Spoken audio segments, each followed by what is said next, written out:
नमस्कार आप सभी का बहुत बहुत आपका स्वागत है, अभिनंदन है। जाको राखे साइयाँ मार सके न कोई, है ना। जिसको भगवान जिसकी स्वयं खुद रक्षा करता है उसको कोई कभी नहीं मार सकता। तो आपकी भी रक्षा करने के लिए आपके घर परिवार, आपके माँ बाप और आपके ऊपर ईश्वर की बहुत सारा आशीर्वाद है उनका, और हमेशा जीवन में साहस भरते रहिए।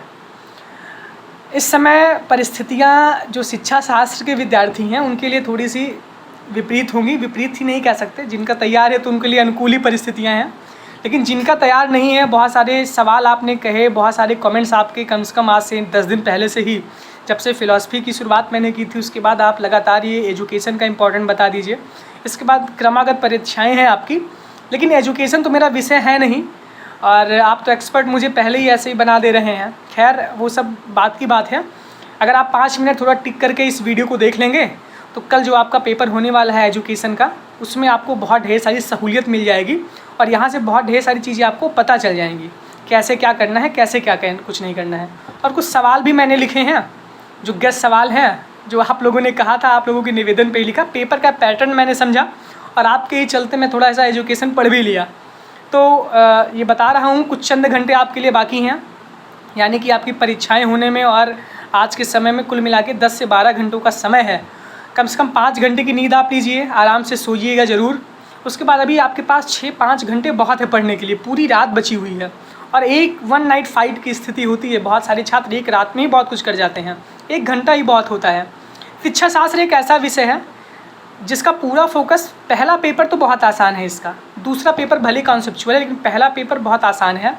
पहले पेपर को जिस छात्र ने बहुत टेक्निकल तरीके से समझा होगा, बहुत टेक्निकल तरीके से पढ़ा होगा, उस सारे सवाल को बहुत आसानी से अटेम्प्ट कर सकता है।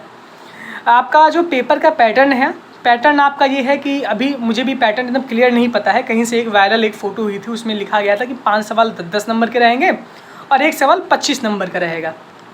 यही मुझे भी पता है, ये मैं आपको बता रहा हूँ। कल आपको पैटर्न भी पता चल जाएगा, शायद इससे इधर उधर नहीं, क्योंकि 6 सवाल 6 नंबर के पहले आते थे, फिर उसके बाद 3 लॉन्ग में आपके आते थे 45, 45, 45, 15 नंबर के, और 6 पंचे 30, तो 75 हो जाता था। लेकिन इस बार ऐसा पैटर्न है कि 5 सवाल शायद 10-10 नंबर के आएंगे और 1 सवाल 25 नंबर का आएगा। अब यहाँ पर आप टाइम मैनेजमेंट करिए। यहाँ पर पहले मैं बता रहा हूँ कैसे आप स्ट्रैटेजी अपनाएं, उसके बाद आपको इंपॉर्टेंट सवाल बता रहा हूँ मैं। ये भी सुन लीजिए, स्ट्रैटेजी बहुत ज़रूरी, क्योंकि आप लोग बाद में बहुत रोते हैं। और मोबाइल ना लेकर जाइएगा, मैं बार बार कह रहा हूँ कि मोबाइल लेके जाने के बाद आपकी स्थिति बहुत ख़राब होती है। पिछली बार बहुत सारे छात्र मोबाइल लेके चले गए थे इतना कुछ बताने के बाद, तो मोबाइल जमा करने के लिए आपको कहीं कोई मिलेगा नहीं, वहाँ पर आप भटकते रहेंगे ऐसे। उसके बाद आप पेपर क्या देंगे, फिर आप वैसे फ्रस्ट्रेट हो जाएंगे। सुनिए ध्यान से,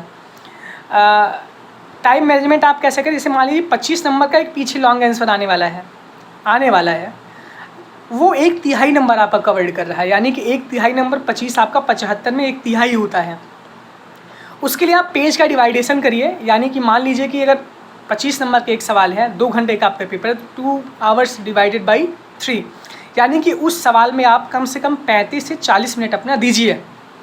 अगर आप 35 से 40 मिनट देते हैं तो आपके पास भरपूर समय रहेगा उस सवाल को लिखने के लिए। 6 पेज में, 5.5 और 6 पेज में, 5.5 से 6 पेज में आप उस सवाल को आराम से लिखिए।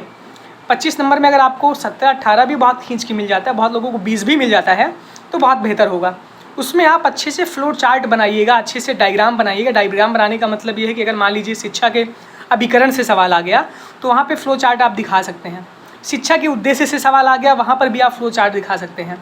क्या कहते हैं इसको, पाठ्यचर्या से संबंधित अगर सवाल आ गया, वहाँ पर भी आप फ्लो चार्ट दिखा सकते हैं। आप नेचर देखेंगे कि सवाल डिवाइड रहता है, मतलब 8 नंबर का एक पार्ट, 7 नंबर का दूसरा पार्ट आपके आंसर में दिया गया। आप देखिए 8 + 7 = 15 जो लॉन्ग आंसर है।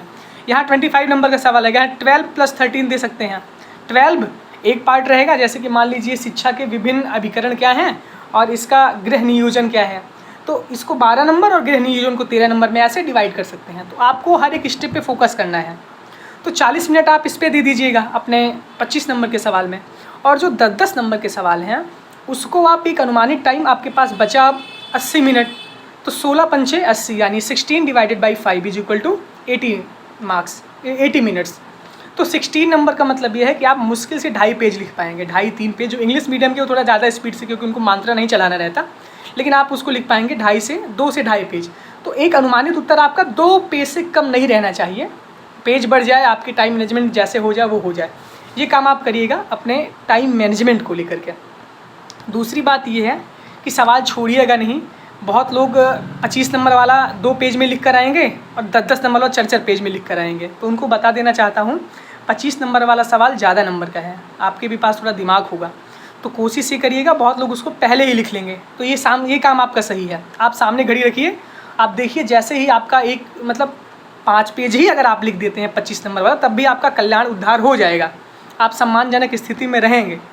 लेकिन उस पर आप फोकस करिएगा। 25 नंबर वाला सवाल किसी भी हालत में उसको कम टाइम ना मिले, उसमें आप पूरा टाइम दीजिएगा और उसको आप अच्छे से तैयार करिएगा। और जो आगे के 5 सवाल आ रहे हैं आपके 10-10 नंबर के, अगर उसको आप विधिवत तैयार कर लेते हैं तो आगे पीछे आपका वही 25 नंबर कहीं ना कहीं। आप देखिए, मैंने सवाल का नेचर देखा है। शिक्षा की परिभाषा बताइए। शिक्षा एक कला और विज्ञान है। शिक्षा के विभिन्न अभिकरण कौन है? विभिन्न अभिकरण आपका 18 और 19 दोनों में आया है। तो ये तो मोस्ट इंपॉर्टेंट आपका सवाल बन जाता है, आप इसको ध्यान दे लीजिए। तो ये काम है, टाइम मैनेजमेंट बहुत अच्छे से करिएगा एजुकेशन के विद्यार्थी। अब बात करते हैं पढ़ने के तरीके पे। अभी भी आपके पास बहुत टाइम है, अभी परेशान मत होइएगा। अभी आपके पास 6-7 घंटे पढ़ने के लिए हैं, 4-5 घंटे सोने के लिए हैं और परीक्षा देने के लिए हैं। मोबाइल लेके मत जाइएगा। जैसे कि कुछ इंपॉर्टेंट सवाल हैं, 18-19 का अनसॉल्व अगर आप मिला के पढ़ेंगे तो कुछ आपको उसका निचोड़ मिलेगा। उसी निचोड़ को अगर आप निकाल लेंगे तो आपका पूरा पेपर का पैटर्न आपके सामने खुद आ जाएगा। देखिए, शिक्षा कुछ सवाल बता रहा हूँ, उसको आप ध्यान से सुनिएगा, पढ़िएगा आप पूरा, अनसॉल्व देखिएगा पूरा। आप डी कुमार भी थोड़ा पलट लीजिएगा, नोट्स आपके पास होगी तो आपकी नोट्स आपके लिए बहुत बेहतर है। लेकिन अगर किसी चीज़ को आप पढ़िए तो हर एक डायमेंशन से पढ़िए। अगर आप शिक्षा के विषय में पढ़ रहे हैं, शिक्षा की परिभाषा क्या है, शिक्षा की परिभाषा का यूज हम शिक्षा से संबंधित जितने भी सवाल हैं उसमें लिख सकते हैं। इंट्रो में आधा पेज आप शिक्षा के विषय में लिखिए, फिर आधे पेज के बाद अपना सवाल आप शुरू करिए। इंट्रोडक्शन में आप शिक्षा के विषय में जानिए ना कि एजुकेशन किससे मिला हुआ है, किससे बना हुआ है, इसका मतलब क्या है, इसमें क्या क्या आता है। शिक्षा के उपागम से संबंधित आपका एक सवाल आ सकता है। पाठ्यचर्या से आपका एक सवाल आएगा। मैं बता रहा हूँ कि जैसे कि एकीकरण पाठ्यचर्या का नियम, एक सवाल तो आपका 10 नंबर में पाठ्यचर्या से रहेगा। शिक्षा संकुचित अर्थ, व्यापक अर्थ, ये भी सवाल आपका आया था अनसॉल्व में दिया गया है। तो शिक्षा के अर्थ से संबंधित एक सवाल आ सकता है। शिक्षा के उद्देश्य क्या है, अगर शिक्षा शास्त्र आप पढ़ रहे हैं तो उसके नियम क्या है, उसके उद्देश्य क्या है, उसका मोटो क्या है, इससे संबंधित आपका एक सवाल आ सकता है। और शैक्षिक नियोजन, ये लॉन्ग में भी आ सकता है और शॉर्ट में भी आ सकता है। तो अगर इतना आप टच करेंगे, शैक्षिक नियोजन आप अच्छे से तैयार करिए, क्योंकि इसमें लॉन्ग में पूछा गया और शॉर्ट भी पूछा गया है। तो लॉन्ग भी आपका तैयार हो जाएगा और शॉर्ट भी आपका तैयार हो जाएगा। उसके बाद जो लॉन्ग टाइप का आंसर है उसमें देखिए, नेचर देखिए कि कभी कभी टिप्पणी भी पूछ लेती है कि इस पर टिप्पणी करिए, 2-3 पार्ट दे देते हैं। कभी कभी सीधे एक सवाल में 2 पार्ट बना के पूछ लेते हैं, ए और बी, एक सवाल पूरा रहता है। तो लॉन्ग में हम कहते हैं शिक्षा की परिभाषा से संबंधित एक सवाल आएगा, जो उसका एक बेसिक होता है। जैसे कि एथिक्स के पेपर में नीतिशास्त्र की परिभाषा, जब आप किसी सब्जेक्ट को पढ़ते हैं तो उसकी परिभाषा से सवाल आ सकता है। आप जैसे इतिहास पढ़ते हैं तो इतिहास लेखन की सामग्री क्या है, तो एक ना एक सवाल आपके बेसिक से रहेगा, यानी कि एकदम स्टार्टिंग से रहेगा कि उसका मोटो क्या, उसका थीम क्या है। शिक्षा की परिभाषा और उसके उद्देश्य, उसके विस्तार से संबंधित एक सवाल आपका लॉन्ग में आ सकता है। शिक्षा कला है विज्ञान है, इसको भी आप पढ़ लीजिएगा, क्योंकि देखिए शिक्षा कला है विज्ञान है, आपको 2 टॉपिक मिल जा रहे हैं तो आप 2.5 पेज में इसको बांट के लिख सकते हैं। आधे पेज में इंट्रो, 2.5 पेज में कला लिख दीजिए, 2.5 पेज में विज्ञान आप समझा दीजिए, उसके बाद आगे में अंतिम में आप निष्कर्ष दे दीजिए। और शिक्षा के विभिन्न अभिकरण कौन है, ये सवाल बहुत इंपॉर्टेंट है। शिक्षा के विभिन्न अभिकरण से सवाल संबंधित आपके आए हैं और मैं बता रहा हूँ कि शिक्षा के विभिन्न अभिकरण लगातार 2 सालों से पूछा जा रहा है। आपके अनसॉल्व में देखिए, मैं बता रहा हूँ आपको, आपके अनसॉल्व में शिक्षा के विभिन्न अभिकरण क्या है, भारत में शिक्षा के अभिकरण के रूप में विद्यालय की भूमिका की विवेचना करें, ये आपका टिप्पणी में आया था। और इसके साथ साथ शिक्षा के विभिन्न अभिकरण कौन से हैं, एक अभिकरण के रूप में गृह कार्यों का वर्णन करें। तो अभिकरण से आप पढ़ लीजिएगा, 25 नंबर का इसमें आपको मिल जाएगा। शिक्षा की परिभाषा से संबंधित, शिक्षा कला विज्ञान है, शिक्षा से रिलेटेड आपको एक सवाल उधर, और शिक्षा के अभिकरण से संबंधित आपको एक लॉन्ग में मिल जाएगा। 25 नंबर का आपका इधर मामला बन जाता है। और आगे आप थोड़ा सा शिक्षा का अगर बेसिक आप पढ़ेंगे तो 2-3 सवाल आपको उसी से मिल जाएगा। व्यापक अर्थ, संकुचित अर्थ, शिक्षा के उमागम क्या है, शिक्षा का उद्देश्य क्या है, शिक्षा शास्त्र की परिभाषा क्या है, इससे आपको मिल सकता है। बाकी पाठ्यचर्या से एक सवाल रहेगा आपका, एक शॉर्ट में पाठ्यचर्या से सवाल रहेगा ही रहेगा, ये आप एकदम नोट कर लीजिए।